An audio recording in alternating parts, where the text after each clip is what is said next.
兄弟姊妹們，我今日食咗72隻雞。思思今日嚟深圳羅湖食嘅全鴿宴，喂，未夠6點就已經咁多人啦！呢啲是真的鴿子是嗎？對，都是真的。啲鴿好似軍訓咁樣排隊，我軍訓都冇佢排得咁整齊。這麼早就開門啦？我們全天營業。我嗰度見唔見到個風乾櫃，好香啊！好睇飯啊，仲有。我冇講錯咧，一夾成9雞，非遺嘅乳鴿，我已經存咗都係咁多。好。都拍到臉嗎？我不想拍到臉，我幫你遮起來，好哥。17股。中山17那乳鴿，那它有多大呢？上個的是8兩，招牌出品乳的話是6到7兩。佢呢度有10幾種鴿嘅玩法，喂，有啲中山都未見過，今日就點咗8款鴿嘅整法，食個全鴿宴，好期待。雅江果木嘅燒雞燒我都食過，中山嘅兄弟姊妹們有冇聽過雅江果木乳鴿？49蚊一隻，原隻上嘅，因為門口就可以見到啲師傅用嗰啲雅江喺度燒緊啲乳鴿，辣手，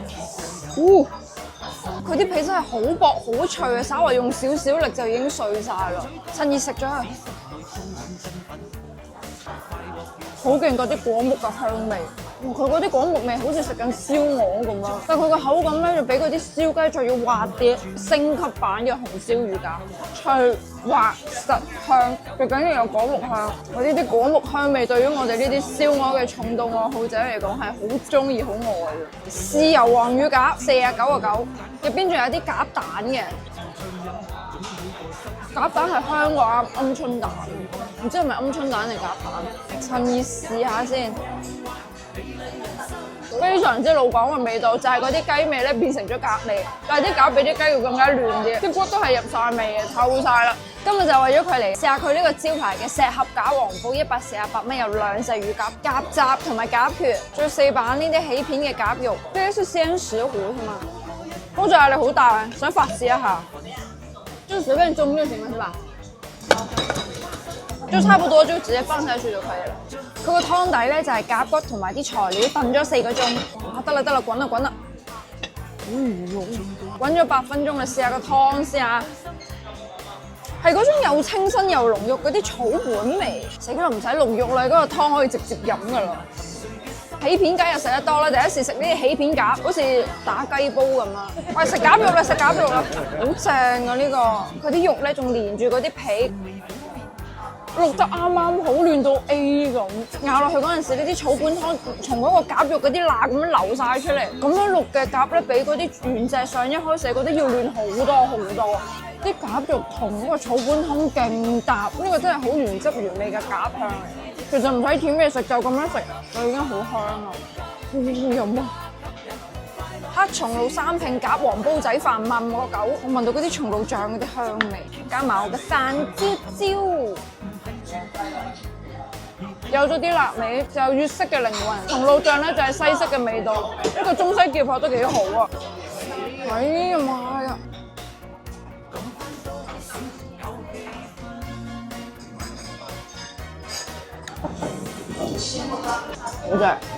好正！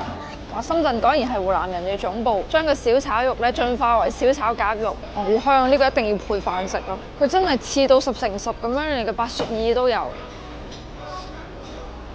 佢就完美解決咗嗰啲豬肉蟹嘅問題，好辣，好鬼送飯嘅。大家一去上網谷歌，好，給你打開。煙燻香茅乳鴿東南亞口味，原隻上咁5.9，我真係諗唔到隻鴿飛咗去東南亞，同嗰個廣告燒出嚟嘅人唔一樣嘅。佢呢個就係好香嗰啲香茅煙燻過之後嘅香味，有少少禾稈草嗰啲感覺。油潑辣子乳鴿 ，AKA 水煮乳鴿，即係邊個話乳鴿一定要係好清淡嗰啲做法，我就係要濃烈啲。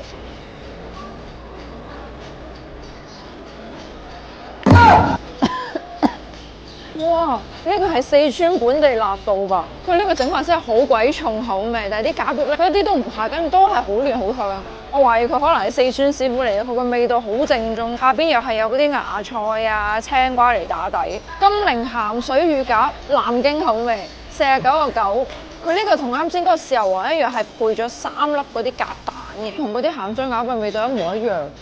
鹹鹹地、甜甜地，跟住係好濃嗰啲鴿香，哦有少少椒鹽嗰啲味道。我今日真係食咗個全鴿宴，係全國各地口味嘅乳鴿。佢呢個係有少少突破咗我對乳鴿嘅一個認知，即係唔單止係咩紅燒啊、滷水口味，係各種口味佢都可以有。